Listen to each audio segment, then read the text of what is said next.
Good afternoon, friends. Welcome back to the homestead. So it has been a very crazy week.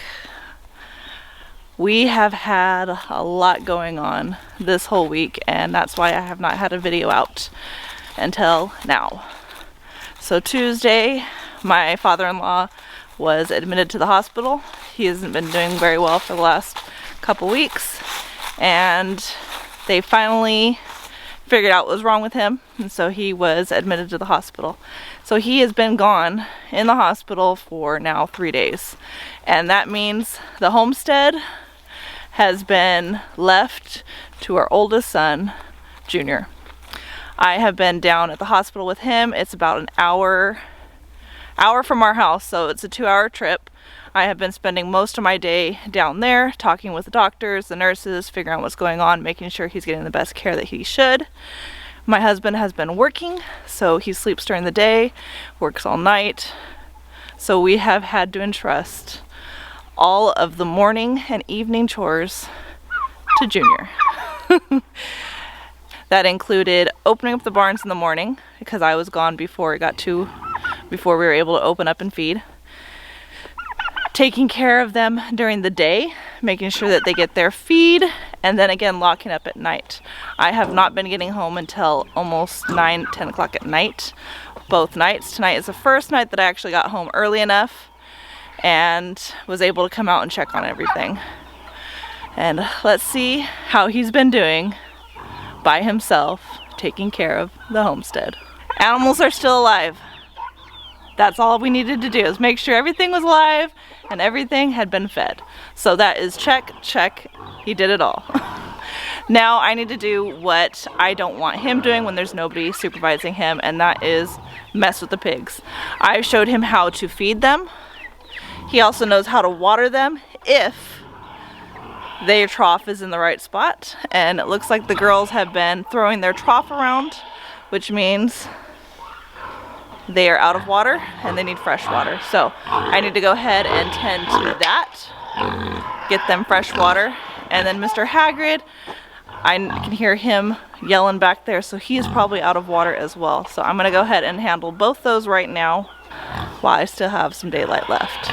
And then we'll head inside and see how the chicken coop is looking and see if we get any eggs today, because that's another issue we've been dealing with for the last couple weeks.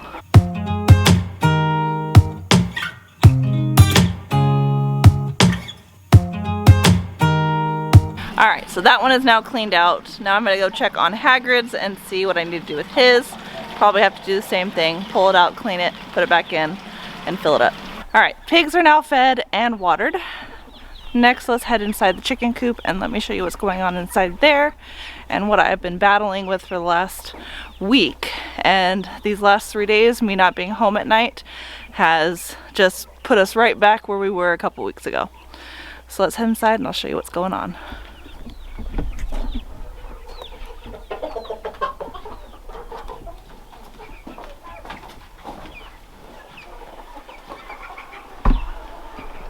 Alright, so we're here with our nesting boxes, and what has been going on is I had 4 broody hens, and so for the last week I have been pulling the mamas out at night and putting them, locking up inside with the rest of the chickens, because I don't want them hatching any eggs right now. It's too cold.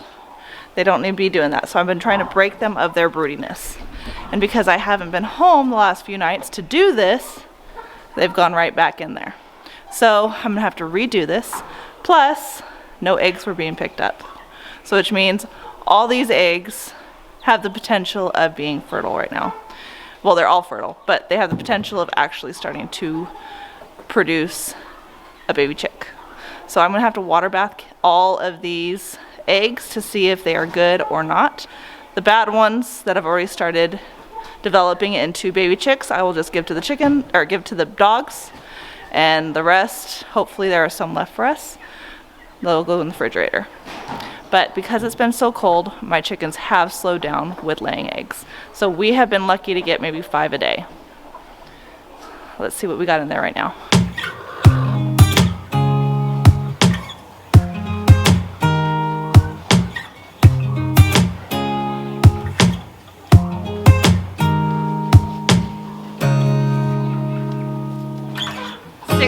so far, and then I've got some more in the other nesting box.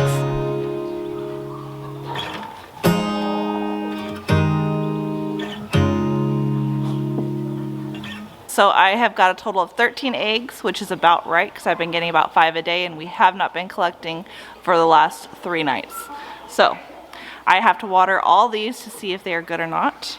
So we'll go inside in a little bit after I'm done closing everything up, and we'll check these eggs to see if they're any good. I've got one mama in this one, so once everybody's in, I'm gonna turn off all the lights and I'll pull her out and put her with the rest of the hens. And I'll just keep doing this every night until she's broken of her broodiness, because it's too cold for babies right now.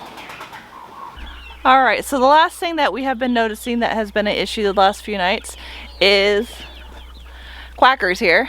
She is my father-in-law's duck. Like, she loves my father-in-law to pieces. And since he's been sick, he hasn't really been outside, and therefore she has noticed it. She'll come up to his room and she'll stare in his window and be like, where are you, where are you? And then he won't come, so she'll come down and she'll go to the creek. So the last few nights she has been staying in the creek. Right now I've got her up here, so I'm gonna shoo her to her spot, because if I were to continue letting her be right here and continue closing up, she'll go back into the creek and she'll stay down there all night. And we have been dropping down into the 30s, low 30s, 20s, high 20s, and that's too cold. I know she'll stay warm, but these creeks will freeze up. There's not much water in them, so they're not moving. They will freeze up, and I don't want her freezing up in it. So I am going to get her to go inside right now before she goes back down to the creek. What if the world had more of your smile? What if the wind could spread your love? What if your sweetness could reach everyone? There'd be no wars. Maybe the birds will sing about your heart. Alright, small barn is locked up. Father-in-law's pigeons are all taken care of. Junior has been also feeding and watering my father-in-law's pigeons while he's been gone, so they are well taken care of as well. Alright, let's get everybody inside and lock it up for the night, and then we'll go check those eggs inside. The trees will whisper the word. Maybe the sun will spread your joy to the ones who lost their hope. Come on, Stinkerdink.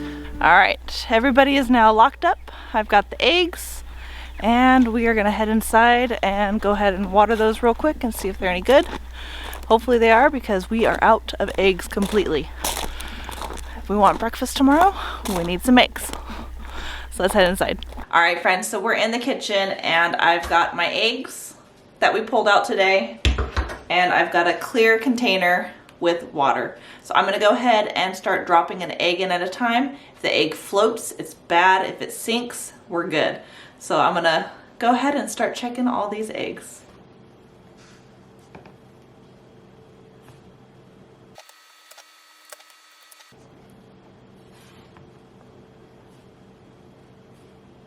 Alright, so it looks like just one egg that floated. So my broody mamas, I only found one that was actually sitting on, she was sitting on this egg. So maybe the other two I broke, the other three I broke of their broodiness, and they haven't been laying on the eggs. Again, I haven't seen them the last 3 nights, so I don't know what they've been doing.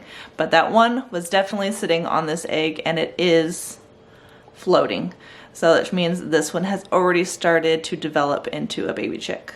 So this one I will give to the dogs, and the other ones I'm going to go ahead and stick in the refrigerator since they have now been in the water. They have that coating, that protective coating that's on it is no longer there. So once that happens, you have to stick your eggs in the refrigerator to keep them fresh, and they can stay about 3 weeks in the refrigerator. So let's go ahead and put those in the fridge, and then this one will go to the dogs for a treat. Real quick, I'll do a quick update on the puppies. They are doing good. They are now just over 2.5 weeks old, so they are doing so well. Their eyes have opened, their ears have opened, and they have started to crawl around and try to stand up and walk around, as well as growling and playing with each other. So they have definitely grown quite a bit in the 2.5 weeks that they've been with us.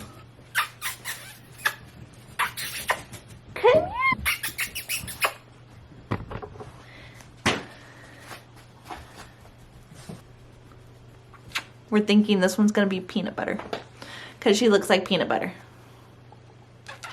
This is the fattest of them all. They are well-fed pups, that's for sure. And this one's name is going to be Blanca. My husband's grandpa had a Blanca and she was white, and so he wanted to name her Blanca. So this is Miss Blanca. Look how chunky that little face is. This is the voice of them all. This is Miss Oreo. She is loud and she's always making noises. Huh?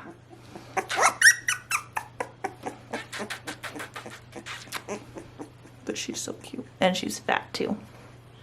Chunky little bubbies. And here we have our one and only boy. This is going to be Sport. Hubby had a dog named Sport, and it was a black dog, and he said this one reminds him of his old dog, so this will be Sport. So cute. He is the thinnest, the smallest of them all, and you can see he's still pretty chunky, but he's the smallest. All right, friends, so that is the update. That's what's currently going on right now on the homestead. If you can please send some warm wishes and prayers for my father-in-law's quick recovery so he can get back to the homestead. Greatly appreciate it. Friends, until next time, I hope you enjoyed this video. Don't forget to like, subscribe, share with your friends and family. As always, I hope all is well, and have a blessed day.